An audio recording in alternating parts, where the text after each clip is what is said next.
What's up, everybody? New music video out now. If you haven't seen, it's called Bacon, featuring me, Aiden Ross, and Cuff'em. I want to say thank everybody. You know I'm on house arrest. I'm turning myself in. I go to jail on Tuesday, so thank you. We had 2 million views in less than 24 hours. So, also, special thanks to my boy Steve O'Do gifting me this Lamborghini. I love you, bro. Thank you for that. Y ahora lo cambio a la gente en español. Saben que me voy preso. It's my last day. Come. Just enjoying my cookies. Where my alligator? Guys, in my last day, me and my alligator spending time together. I'm gonna throw Tekashi money, ride up smooth in the back, put away the stash, as a soap the last You got it, baby. Yeah, big BAU. So D. I'm honestly not surprised at this point. Tekashi has been in trouble damn near nonstop ever since he came home from that major case where he cooperated with the government and turned state's evidence on his co-conspirators.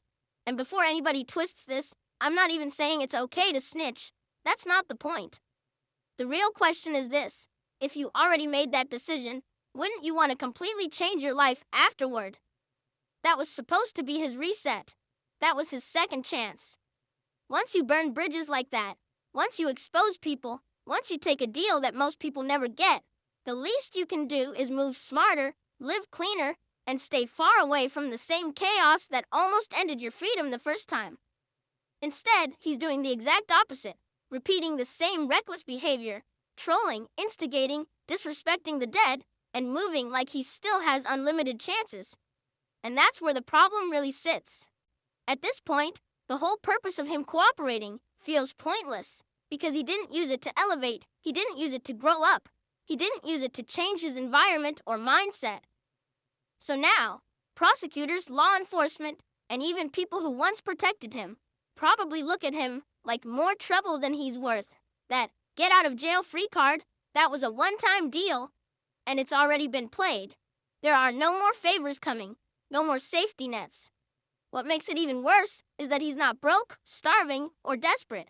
He has money, he has resources, he has access to security, relocation, business opportunities, and legal guidance.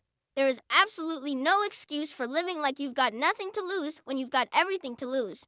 Freedom, wealth, legacy, and most importantly, his kids.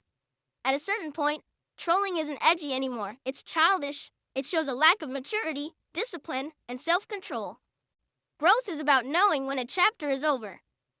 Elevation is understanding that survival sometimes means being boring, quiet, and out the way. Real power isn't clout, it's longevity. And right now, he's choosing attention over stability, ego over wisdom, and reactions over responsibility. What's crazy is that despite everything, he still has fans. There are still people who enjoy his music, who stream his songs, who follow his career, and who are willing to separate the art from the antics. That alone is a blessing most artists never get. But fans are not loyal forever, especially when an artist isn't consistent, isn't focused, and isn't taking their craft seriously.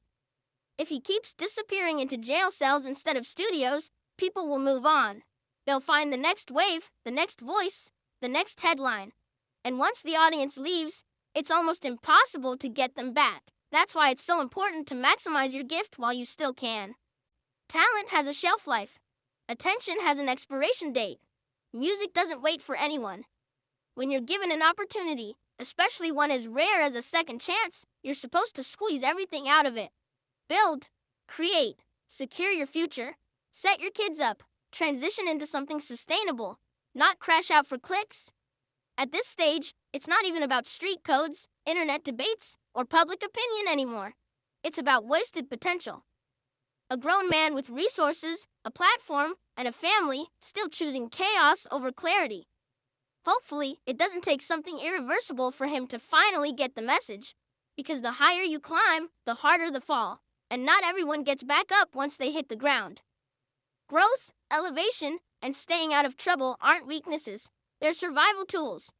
And if he doesn't learn that soon, the story won't end the way it could have.